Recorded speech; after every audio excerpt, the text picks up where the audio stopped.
नमस्कार स्टूडेंट्स, कैसे आप सब लोग। उम्मीद करता हूँ बढ़िया होंगे, मस्ती से अपनी पढ़ाई कर रहे होंगे। गर्मी बहुत तेज हो रही है, अपना ध्यान रखिएगा, जूस वगैरह पीते रहिएगा, ठीक है। ओआरएस वगैरह जो भी है उनको भी पीते रहिएगा। मैं नवल सर आपको इंग्लिश का पोर्शन पूरा कंप्लीट कराने वाला हूँ। और हमारे साथ में जितने भी मेरे साथ में जितने भी टीचर है, जैसे ज्योति मैम है जो साइंस को कवर कर रहे हैं, इसके अलावा नीतीश सर है जो मैथ को कवर कर रहे हैं। बस आप लोगों का काम एक ही है, हम लोगों के साथ में जुड़े रहना। धीरे धीरे करके हम देखेंगे कि आपके जो भी एग्जाम है उसको पूरा कंडक्ट करेंगे, जिससे कि आप अच्छे तरीके से अपनी तैयारी कर सके और आगे भी बढ़ सके। चलिए, सबसे पहले अपन क्वेश्चन देखते हैं। लिखा है पहला question, I have seen blank lot of places. यानी किसका यूज करना है, ए एन दा का। तो वेरी सिंपल क्वेश्चन है, आप हमेशा याद रखना कि यहाँ पर जो लिखा हुआ है ना लॉट ऑफ प्लेसेस, तो इसके साथ में हम हमेशा ए का प्रयोग करते हैं। इसको अपन कहते भी हैं a lot of places. A lot of places इसको कहते भी है। तो जब अपन को कोई चीज याद हो ना, तो उसके बाद अगर वो फिलअप पे पूछ रहा है, डू एज डायरेक्टेड में पूछ रहा है, या दूसरे तरीके से क्वेश्चन को ला रहा है, तो उसका कोई मतलब नहीं रह जाता है, क्योंकि पता है हमको कि क्या आना है, अ लॉट ऑफ प्लेसेस आना है। तो आंसर हो जाएगा ए। ठीक, चले इसके बाद देखते हैं अगला क्वेश्चन। अगला क्वेश्चन जो लिखा है ना, फिर से किसका, आर्टिकल का। अब क्वेश्चन लिखा है Anand is blank MA in English. तो यहाँ पर जो एमए लिखा है, सबसे पहले आपको एमए का क्या लिखना है, एम, और ये लिखा ए। यहाँ पर जो एम लिखा है, इसका पहला जो वर्ड है, ये पहला जो अक्षर है, इसको अपन क्या कहेंगे, अक्षर।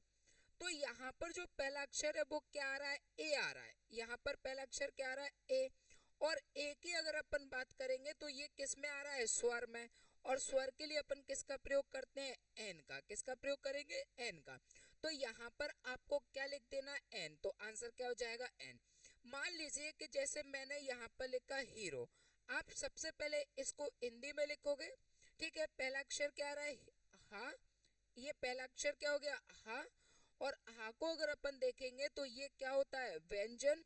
और व्यंजन के साथ में अपन किसका प्रयोग करते हैं, ए का। वही अगर मैंने यहाँ पर लिखा अम्ब्रेला, ये मैंने लिखा अम्ब्रेला, तो यहाँ पर पहला अक्षर क्या है, आ। और आ की अगर अपन बात करें तो यहाँ पर आ क्या हो गया हमारे लिए, स्वर। और स्वर के साथ में अपन किसका प्रयोग करते हैं, एन का। ये हो गया इसका आंसर।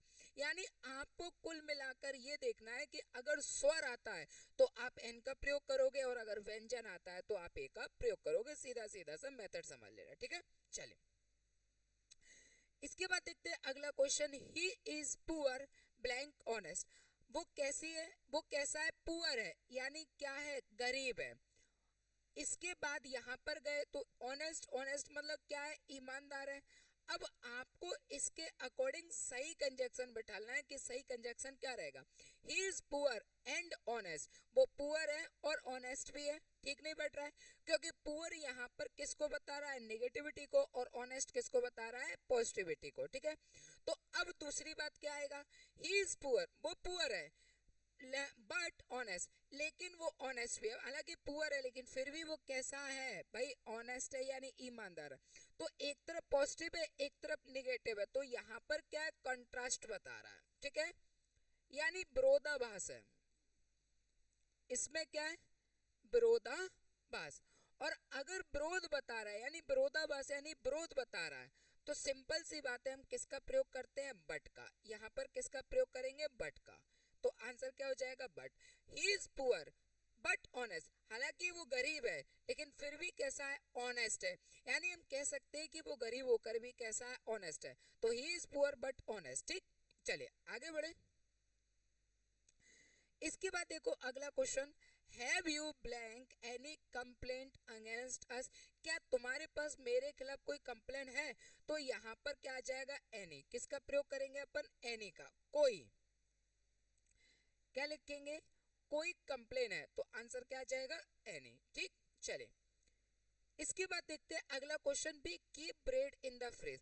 हम फ्रीज में ब्रेड को रखते हैं, blank it does not go bad, ताकि वो खराब ना हो जाए। यानी हम क्या करते हैं कि ब्रेड को फ्रीज में रखते हैं, it does not go bad. It कौन, ये जो ब्रेड है, यहाँ पर इट कौन है, ये जो ब्रेड है वो, ताकि जो ब्रेड है ना वो खराब ना हो जाए। तो अब जो ऑप्शन दिए आफ्टर, आफ्टर, सो दैट है, सिंस है और अल्दो है। अब पूछा इनमें से किसका प्रयोग करेंगे। We keep our bread in the fridge, हम फ्रीज में ब्रेड को रखते हैं, blank it does not go bad, ताकि वो खराब ना हो जाए। तो यहाँ पर क्या हो जाएगा, ताकि, या अपन कहेंगे जिससे कि, जिससे कि। तो आंसर क्या आ जाएगा, सो दैट। सो दैट का मतलब होता है ताकि या जिससे कि, ठीक है। We keep our bread in the fridge, हम अपने ब्रेड को फ्रीज में रखते हैं ताकि, यानी so that it does not go bad, ताकि वो खराब ना हो जाए, ठीक है। तो आंसर क्या हो जाएगा, सो दैट। अब देखिए अगला question, I prefer tea blank coffee. अब इसका आंसर आपको देन में, टू में और विद में देना हुआ है। तो यहाँ पर अपन ने देखा प्रेफर, जैसे अपन ने प्रेफर देखा तो अपन को पता चल गया कि ये कौन सी डिग्री है, कंपैरेटिव डिग्री है। ये लिखा अपन ने कंपैरेटिव डिग्री, कंपैरेटिव, और इसके बाद में ये लिखा अपन ने डिग्री। ये कौन सी डिग्री हो गई, कंपैरेटिव डिग्री। अब कंपैरेटिव डिग्री में अगर आपको एडजेक्टिव मिल जाए, हमेशा ध्यान रखना ये, अगर कंपैरेटिव डिग्री में आपको एडजेक्टिव मिल जाए प्रेफर, इम्प्रेफर, सीनियर, इसके अलावा जूनियर, ये मिल जाए, तो हमेशा याद रखना इसके साथ आप किसका प्रयोग करते हो, टू का। किसका यूज करोगे, टू का। तो यहाँ आंसर क्या आ जाएगा, टू। आपको हमेशा याद रखना इसके साथ में टू का ही प्रयोग होगा। हालांकि आपको देन मिलेगा, टू मिलेगा, या इसके अलावा कोई और भी वर्ड मिल सकता है, लेकिन आपको आंसर हमेशा टू का प्रयोग करना है, क्योंकि इन एडजेक्टिव के साथ हम हमेशा किसका प्रयोग करते हैं, टू का यूज करते हैं, ठीक है। चले, क्लियर हुआ, आगे बढ़े। इसके बाद देखते हैं अगला, मैंगोज आर बीइंग ब्लैंक। अब बताना है कि बॉट आएगा, बाय आएगा या बाइंग आएगा। तो यहाँ अगर अपन बॉट की बात करें तो ये वर्ब के सेकंड फॉर्म और थर्ड फॉर्म का काम करती है, और इसकी बात करें तो ये हो गया वर्ब के फर्स्ट फॉर्म, और बाइंग को देखेंगे तो बाइंग हमारे लिए क्या हो गया, फोर्थ फॉर्म। अब अपन को ये देखना आएगा क्या, तो सबसे पहले क्वेश्चन पर ध्यान दो, क्वेश्चन क्या है, मैंगोज आर, और ये लिखा बिंग, आर बिंग, आर क्या हमारे लिए हेल्पिंग वर्ब, और ये लिखा बिंग। जैसे ही अपन ने देखा कि इज एम आर, और इज एम आर के साथ में क्या बैठा हुआ है, बिंग। तो जैसे ही आपको दिख गया कि इज एम आर के साथ में बिंग है, तो ये टेंस किस में चला जाएगा, पैसिव वॉइस में। ये किस में चला जाएगा, पैसिव वॉइस में। और अगर पैसिव वॉइस में जाता है तो हम हमेशा किसका प्रयोग करते हैं, वर्ब की थर्ड फॉर्म का। तो आप देखो ऑप्शन में वर्ब की थर्ड फॉर्म कहाँ है, बॉट। तो आंसर हो गया हमारे लिए बॉट। बहुत सिंपल सा क्वेश्चन था। अगर आप इंग्लिश सीखते हो, इंग्लिश में अगर आपको डर लगता है तो इंग्लिश कभी अच्छी नहीं कर पाओगे। अगर इंग्लिश को पढ़ते हो, समझते हो, तो इंग्लिश को अच्छा कर लो, क्योंकि ये आने वाले टाइमिंग में आपके लिए बहुत ज़्यादा जरूरी है। एक एग्जाम के लिए तो इम्पोर्टेंट है ही है, लेकिन इसके अलावा भी वो आपके लिए बहुत ज़्यादा इम्पोर्टेंट रहने वाली है, ठीक है ना। क्योंकि इंग्लिश सीख ली तो थोड़ा अच्छा भी लगता है, कॉन्फिडेंस भी आता है, ठीक है। चलिए, इसके बाद देखते हैं अगला question, B blank following the rules of traffic. हमें ट्रैफिक के रूल्स का फॉलो करना चाहिए। तो मस्ट है, सेल और विल और नीड है। सेल और विल की अगर अपन बात करेंगे तो ये क्या बताएगा हमारे लिए, फ्यूचर। और यहाँ नीड की बात करें तो ये क्या बताता है, आवश्यकता, आवश्यकता या जरूरत, ठीक है। इसके अलावा मस्ट, मस्ट की अगर अपन बात करेंगे तो ये होता है ऑब्लिगेशन, ऑब्लिगेशन, और यूज होता है चाहिए के लिए। यानी हमें इसका पालन करना चाहिए, यानी ट्रैफिक रूल्स को मानना चाहिए। तो यहाँ पर आंसर क्या हो जाएगा, मस्ट। बाकी दो जो है वो बिल और सेल की बात करेंगे तो वो फ्यूचर को बताएगा, ठीक है ना। और नीड की अगर अपन बात करेंगे तो आवश्यकता, हमें आवश्यकता नहीं, हमें रूल्स के फॉलो को करना ही चाहिए, ठीक है। चलिए आगे बढ़े। अगला अब देखेंगे अपन डू एस डायरेक्टेड। सबसे पहला क्वेश्चन लिखा हुआ है she got a prize make negative, यानी नेगेटिव बनाना। तो गॉट क्या है, वर्ब के सेकंड फॉर्म, और वर्ब के सेकंड फॉर्म से टेंस कौन सा हो गया, पास्ट का इंडेफिनिट। इसका मतलब अपन को जो नेगेटिव बनाना है वो किसका बनाना है, पास्ट इंडेफिनिट का। तो पास्ट इंडेफिनिट का नेगेटिव कैसे बनाओगे, सबसे पहले लिखोगे सी, पास्ट इंडेफिनिट के नेगेटिव में क्या आता है, डिड, और ये लिखा नॉट, जहां डिड होता है वहां वर्ब की फर्स्ट फॉर्म, तो आप क्या लिखोगे, डिड नॉट, और ये लिखा गेट ए, और इसके बाद में ये लिखा अपन ने प्राइस, ये बन गया आपका नेगेटिव। ठीक है, क्वेश्चन आया हुआ है, रिपीटेड, कई बार रिपीट हो जाता है, तो क्वेश्चन को अच्छे तरीके से पढ़कर जाना। इसके बाद देखो अगला question, the carpenter repaired my furniture, क्या बनाना है, बॉयज बनाना है। तो कारपेंटर हमारे लिए किसका काम करेगा, सब्जेक्ट का, ये लिखा अपन है कारपेंटर। रिपेयर्ड की बात करें तो वर्ब की सेकंड फॉर्म, और माय फर्नीचर की अगर अपन बात करें तो ये हो गया हमारे लिए ऑब्जेक्ट। अब आपको देखना क्या है कि अगर एक्टिव का टेंस वर्ब के सेकंड फॉर्म में है तो पैसिव किसमें बनाओगे, वॉज या वर में। ठीक है, तो आप सबसे पहले क्या करोगे, सब्जेक्ट को ऑब्जेक्ट, ऑब्जेक्ट को सब्जेक्ट, तो इसको इधर लेकर आओगे, क्या लिखोगे, माय, और इसके बाद में ये लिखा अपन ने फर्नीचर, और फर्नीचर के साथ में क्या आ जाएगा, वॉज। ठीक है, my furniture was. Third form लिखोगे तो रिपेयर का थर्ड फॉर्म रिपेयर्ड ही होता है, इसमें कोई चेंजेस नहीं है। फिर लिखा अपन ने बाय, और बाय के बाद लिखोगे द कारपेंटर, ये बन गया आपका पैसिव वॉइस। बस पैसिव वॉइस में आपको ये समझ होना चाहिए कि एक्टिव का जो टेंस है ना वो कौन सी फॉर्म में आया है। अगर एक्टिव का टेंस आपको फॉर्म पता है तो पैसिव बनाना बहुत ज्यादा आसान हो जाएगा, लेकिन अगर आपको एक्टिव टेंस का फॉर्म नहीं पता है तो पैसिव वॉइस नहीं बना पाओगे, इस बात का विशेषकर ध्यान रखना। चलिए आगे बढ़े। अगला question, using a dictionary it is a good habit. ठीक है, rewrite the sentence beginning with it, यानी इस सेंटेंस को हमको किससे बनाना है, इट से बनाना है।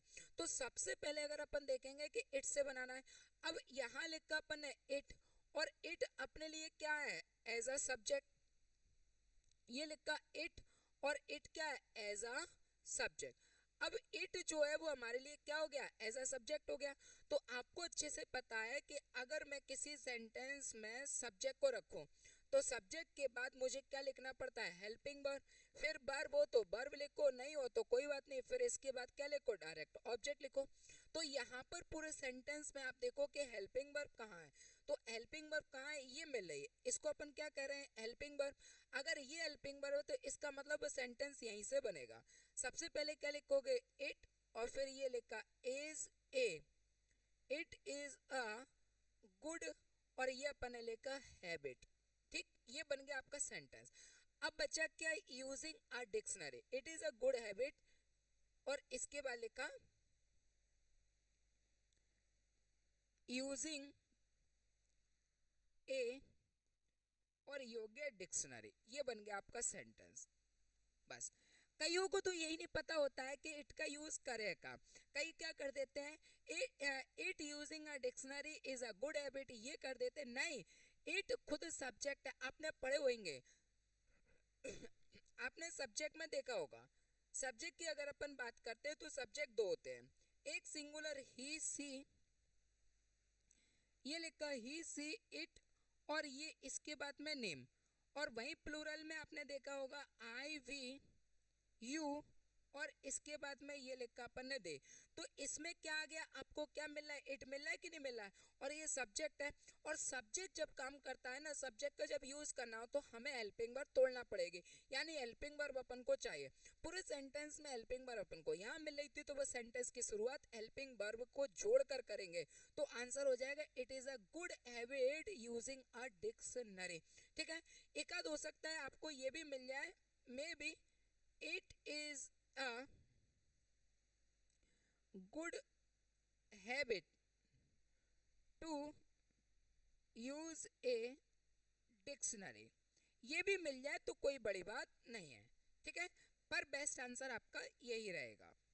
इसके बाद देखो अगला, अगला लिखा है the driver did not drive the car fast, कहा change into negative without changing its means.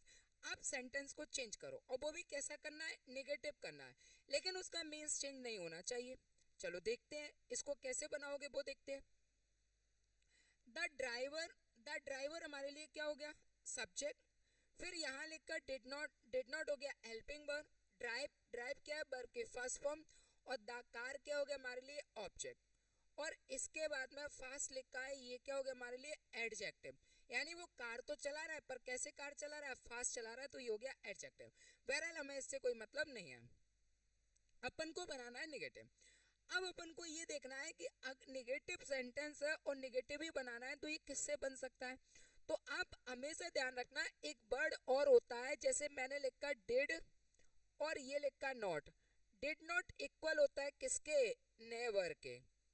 जैसे डिड नॉट नेगेटिव है, वैसे ही आप हमेशा ध्यान रखना नेवर भी कैसा होता है, नेगेटिव होता है।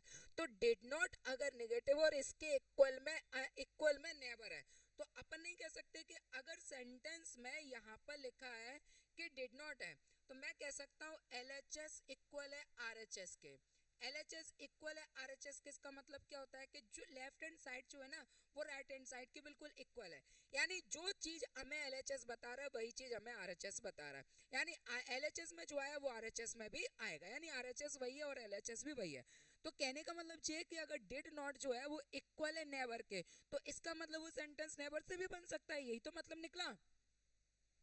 तो अब अपन को क्या देखना है कि डिड नॉट इक्वल है नेवर के, तो इसका मतलब हम इस सेंटेंस को नेवर से भी बना सकते हैं।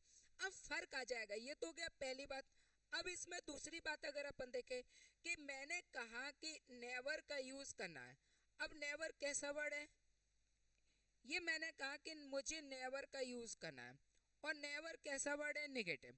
अगर ये नेगेटिव है तो यहाँ मैंने लिखा मेन वर्ब। तो नेवर नेगेटिव है, तो मेन वर्ब के साथ कौन सी फॉर्म आएगी, सेकंड फॉर्म। और अगर मैंने कहा ये लिखा डिड और ये नॉट, और डिड नॉट के साथ में यहाँ पर मैंने लिखा मेन वर्ब, तो यहाँ जो मेन वर्ब आएगी वो वर्ब की कौन सी फॉर्म होगी, फर्स्ट फॉर्म। बस इतना सा डिफरेंस आप याद रखना। दो बातें क्लियर हो चुके, दोनों बातें अच्छे से समझो। डिड नॉट इक्वल है नेवर के, एक बात। अब डिड नॉट इक्वल है नेवर के, लेकिन यूज करने में डिफरेंस है। वो डिफरेंस क्या है कि नेवर अगर आएगा, हालांकि दोनों नेगेटिव है, पर नेवर जब आएगा तो वर्ब की सेकंड फॉर्म लेगा, और डिड नॉट जब आएगा तो वो वर्ब की फर्स्ट फॉर्म लेगा। बस इतना अंतर है, और इससे ज्यादा कुछ भी इसमें नहीं है। तो इसका मतलब नेवर से बनाओगे, और नेवर से बनाओगे तो सबसे पहले क्या लिखोगे, द ड्राइवर। डिड नॉट हट जाएगा, डिड नॉट की जगह क्या लिखोगे, never. The driver did never, और सेकंड फॉर्म क्या हो जाएगा, ड्रॉप द कार, और इसके बाद में ये लिखा फास्ट। ये बन गया आपका क्वेश्चन। फर्क केवल इतना है कि यहाँ लिखा अपन ने डिड और ये नॉट, तो डिड नॉट के साथ अपन ने ड्राइव लिखा, और अगर मैंने नेवर लिखा तो नेवर के साथ में यहाँ पर ड्रॉप आ गया। यानी डिड नॉट के साथ में वर्ब की फर्स्ट फॉर्म है और नेवर के साथ में वर्ब की सेकंड फॉर्म है, बस इतना सा याद रखना। और ये चीजें आपके एग्जाम में बार बार आती है, इसका विशेष कर ध्यान करके चलना, ठीक है। चले इसके बाद आगे बढ़े। अगला question, it rained heavily yesterday change into interrogative. अब रेन्ड की अगर अपन बात करें तो वर्ब की सेकंड फॉर्म, और वर्ब के सेकंड फॉर्म से टेंस हो गया पास्ट का इंडेफिनिट, और पास्ट इंडेफिनिट का क्या आपको बनाना, क्या है, इंटरोगेटिव। तो पास्ट इंडेफिनिट का इंटरोगेटिव बना दो जरा फटाफट। सबसे पहले क्या लिखोगे, इंटरोगेटिव है तो स्ट्रक्चर लिख लो। पहले चाहिए हेल्पिंग वर्ब, फिर क्या लिखोगे, सब्जेक्ट, फिर इसके बाद में वर्ब, और वर्ब की कौन सी फॉर्म, फर्स्ट फॉर्म, और इसके बाद में object, and last one question mark. यहाँ जो हेल्पिंग वर्ब आएगी वो हेल्पिंग वर्ब क्या रहेगी, डिड। क्या रहना है, डिड। तो बस बना दो। सबसे पहले क्या लिखो, डिड, फिर सब्जेक्ट क्या है, इट, ये लिखा इट, और डिड के साथ में वर्ब की कौन सी फॉर्म आएगी, फर्स्ट फॉर्म आएगी। तो रेन्ड का क्या हो जाएगा, रेन, और इसके बाद में ये लिखा अपन ने हैवीली, और यहाँ पर आ गया यस्टरडे। ये हो गया इसका आंसर, ये बन गया इसका आंसर, ठीक है। सिंपल से क्वेश्चन था और सिंपल से तरीके से अपन ने आंसर दे दिया। आप लोग कॉपी किताब लेकर बैठना और बढ़िया तरीके से इसको नोट डाउन भी करते चलना, ठीक। इसके बाद देखो, I do exercise regularly, make an interrogative sentence. अब मेक एन इंटरोगेटिव सेंटेंस करना ना है, तो सबसे पहले अपन ने लिखा आई, आई क्या हो गया हमारे लिए, सब्जेक्ट। अब ये लिखा डू, डू यहाँ पर किसका काम कर रही है, मेन वर्ब की फर्स्ट फॉर्म। मेन वर्ब की कौन सी फॉर्म, फर्स्ट फॉर्म। एक्सरसाइज और रेगुलरली, ये हो गया। अब अगर ये मेन वर्ब की फर्स्ट फॉर्म है तो यहाँ से वर्ब की फर्स्ट फॉर्म से टेंस कौन सा हो जाएगा, प्रेजेंट का इंडेफिनेट। और अगर ये प्रेजेंट का इंडेफिनेट है और बनाना क्या, इंटरोगेटिव, तो कैसे बनेगा, पहले लिखोगे helping verb, helping verb do और डज, फिर इसके बाद लिखेंगे अपन सब्जेक्ट, फिर इसके बाद अपन लिखेंगे वर्ब, फिर इसके बाद लिखेंगे अपन ऑब्जेक्ट और लास्ट में आएगा क्वेश्चन मार्क। ठीक है, अब यहां ध्यान देना, ये लिखा अपन ने सब्जेक्ट, ये आ गया अपने पास सब्जेक्ट। अगर सब्जेक्ट अपना सब्जेक्ट यहाँ पर सिंगुलर है, जैसे कि ही सी इट, और ये लिखा नेम, तो ही सी इट नेम के साथ आप किसका प्रयोग करोगे, डज का। इसके अलावा अगर आपको सब्जेक्ट मिल जाए आई वी यू और ये लिखा दे, तो इसके साथ आप किसका प्रयोग करोगे, डू का। ठीक है, तो बस इसके अकॉर्डिंग आपको चलना। सबसे पहले आपको हेल्पिंग वर्ब चाहिए, तो पहले सब्जेक्ट देख लो कि सब्जेक्ट क्या है, सब्जेक्ट क्या, आई, और आई के साथ में किसका यूज करते हैं, डू का। ठीक है, तो ये लिखा डू, फिर लिखोगे सब्जेक्ट, सब्जेक्ट क्या, आई, तो ये लिखा आई। अब क्या चाहिए, वर्ब की फर्स्ट फॉर्म, तो वर्ब की फर्स्ट फॉर्म क्या है, डू, तो ये लिखा अपन ने डू, और फिर लिखा एक्सरसाइज, ये हो गया अपने लिए एक्सरसाइज, और यहाँ आ गया रेगुलरली, और लास्ट में क्वेश्चन मार्क, ये हो गया अपने लिए लास्ट में क्वेश्चन मार्क। ठीक है,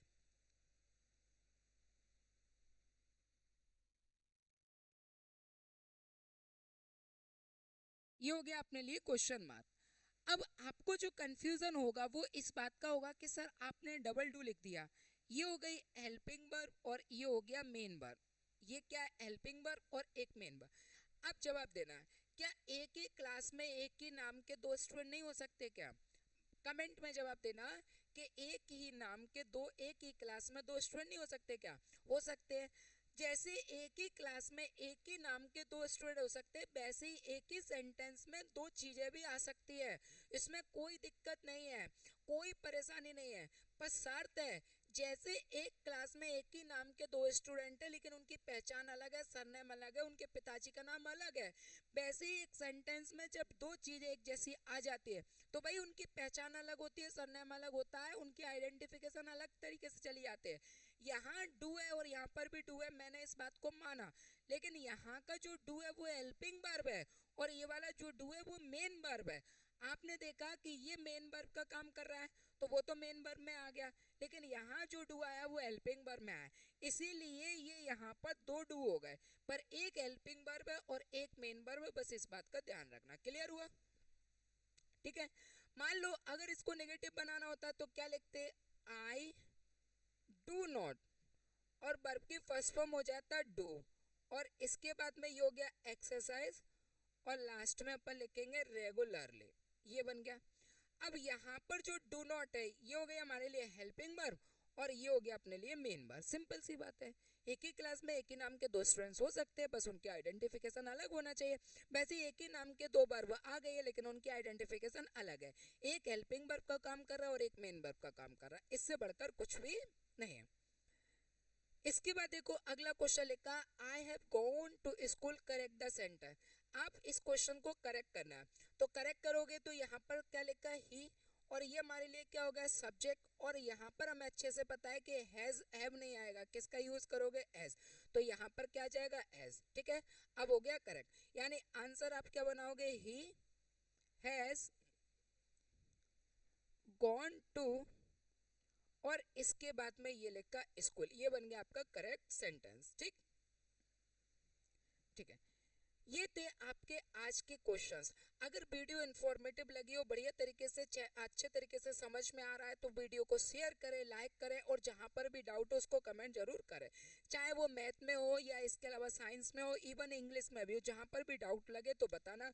और आप थोड़ा सा आपके प्यार की सपोर्ट की हमें जरूरत है और आप दिल खोलकर हमारा प्यार और सपोर्ट भी कीजिएगा। वीडियो को लाइक करें, शेयर करें और सब्सक्राइब करना ना भूलें, क्योंकि धीरे धीरे करके यही सारी चीजें और बढ़ती चली जाएंगी। ठीक है, नमस्कार, जय हिंद।